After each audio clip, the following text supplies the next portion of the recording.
Welcome to Madasaling Pinoy, your prayer partner. Ngayon po ay Martes ng ika-28 linggo sa karaniwang panahon. Ang mabuting balita ng Panginoon ayon kay San Lucas. Noong panahong iyon, pagkatapos magsalita ni Jesus, siya'y inanyayahan ng isang Pariseo upang kumain. Kaya't pumunta siya sa bahay nito.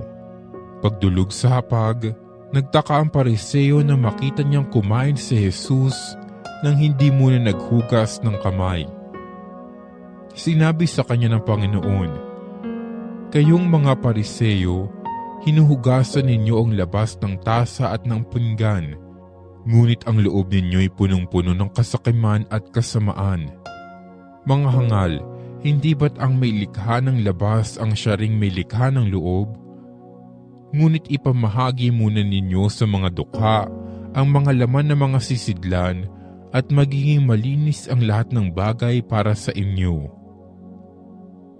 Ang mabuting balita ng Panginoon.